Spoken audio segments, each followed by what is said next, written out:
Biz burada üretim yapıyoruz. Üretim için bir kere en başta aldığımız ürünlerin, satın aldığımız ürünlerin uygun olması gerekiyor ki biz de daha iyi ürünler üretebilelim. Süt verimi yüksek hayvanlara bakabilelim. Daha iyi buzağlar üretebilelim. Ve sattığımız sütün de fiyatının uygun olması o zaman bizim için sıkıntı olmamaktan olmaz o zaman.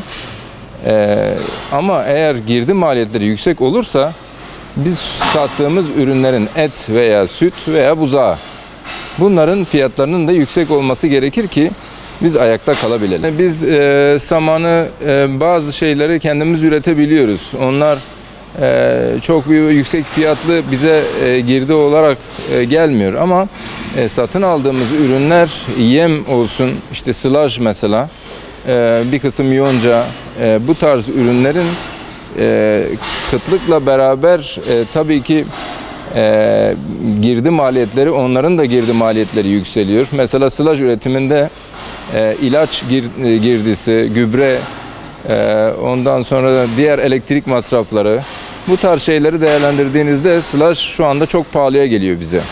Biz tonunu şu anda 600 liraya alıyoruz ve bu maliyet bizim için çok yüksek bir rakam.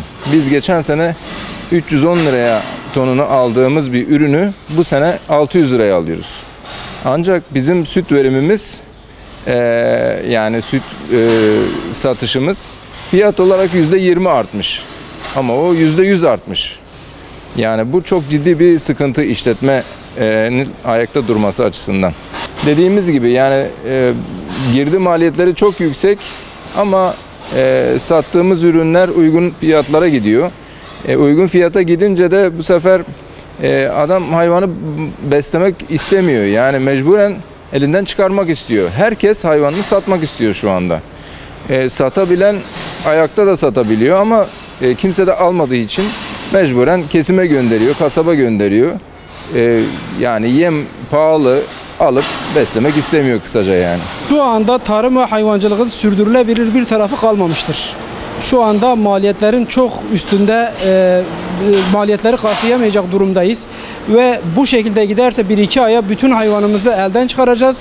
Kesimse kesim, satma ise satma. Çünkü bu işin sürdürülebilecek bir tarafı kalmamış. Şu anda biz zararına iş yapıyoruz. Ülkeyi kurtaracak olan da biz değiliz.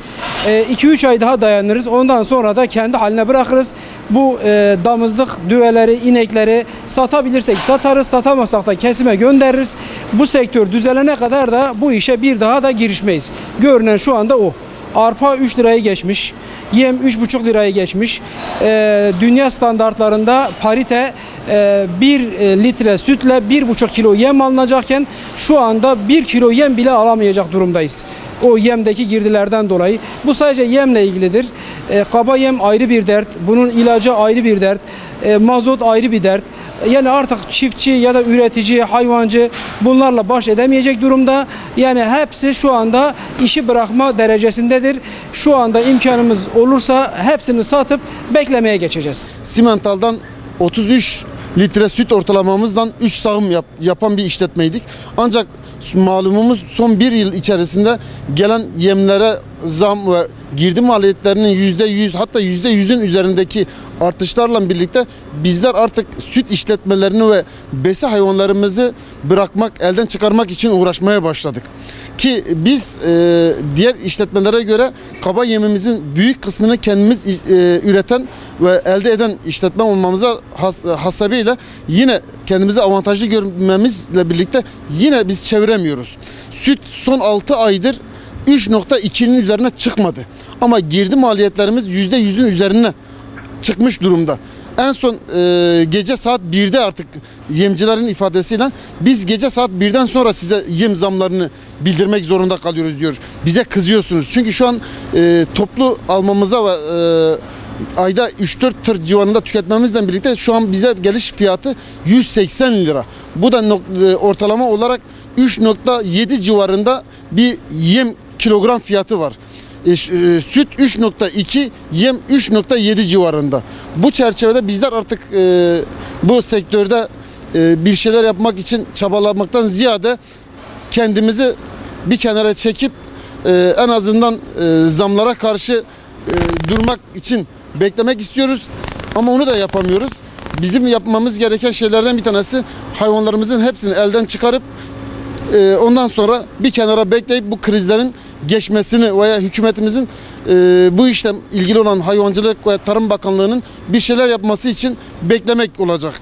Çünkü elimizde şu anda 200-300 civarında gebe düve var. Biz bunların satışını yapamıyoruz ki bunlar saf simental. Biz yurt dışından hayvanlar getirilmesin diye çırpınıp burada gebe düvelerimizi kendimiz üretip ülkemize faydalı olmak için uğraşırken maalesef şu anda girdi maliyetlerimizin %100 hatta 200'lerin üzerine bile çıkacak durumdan dolayı bizler bu işten çekilmeye karar vermiş durumdayız. Tarım ve hayvancılık sektörü bir ülkenin gelişmesi için, ayakta kalabilmesi için bence ülkenin, hükümetin birinci dereceden önem vermesi gereken bir alan, bir sektör. Özellikle kırsal kesimin ve nüfusun %40'ı bundan geçimini sağlıyor. Bir istihdam alanı oluşturulmuş şekilde. Yani bu belki hükümet anlamında da devlet anlamında da bu güzel, yani onlar açısından güzel bir imkan, güzel bir fırsat. Çünkü nüfusun %40'ını bundan meşgul ediyor. Ve bu insanlar ne yapıyor? Bu insanlar üretim yapıyor, et üretiyor, süt üretiyor, hayvan üretiyor. Ve bu sektörün gelişmesini sağlıyor. Çok zahmetli bir iş. Bu insanları, bu sektörle uğraşan insanlar bence bu anlamda tebrik etmek lazım. Sürekli yanında durmak lazım. Bunları desteklemek lazım her açıdan. Fakat özellikle son dönemde, son bir yıldır bu sektör can çekişmekte. Şu an bu sektör ayakta duramıyor. Adamların hedefi hayvanlarımı satayım, bu işten kurtulayım. Hepsinin şeyi bu. Biz bu sektörü bu şekilde can çeksen, bu sektörü bitirirsek, hükümet anlamda bu sektörün yanında durmazsak, bu insanları yalnız bırakırsak ne olacak? Sektör bitecek. Sektör biterse hepimiz zarar edeceğiz. Ülke zarar edecek, insanlar zarar edecek, kırsal kesim zarar edecek, süt sektörü zarar edecek, hayvan sektörü zarar edecek, et sektörü zarar edecek. Biz bunları bir yemden dolayı, bir yem girdisinden dolayı bu sektörü bitirmememiz gerekir. Bitirsek ne olacak? Gidip yüksek fiyattan dışarıdan bu hayvanları tekrar ithal edeceğiz. Bütün paramızı dışarı akıtacağız. Bizim elimizde, biz tarım ülkesiyiz, hayvancılık ülkesiyiz. Biz kendi sektörümüzü korumazsak hangi alanda gelişim sergileyeceğiz? Ve çok bir basit. Yani hükümet bu anlamda bir çözüm bulamıyorsa bence yani ya niyeti yoktur ya istemiyor. Yoksa çözüm bulmak o kadar zor bir şey değil, bir problem değil.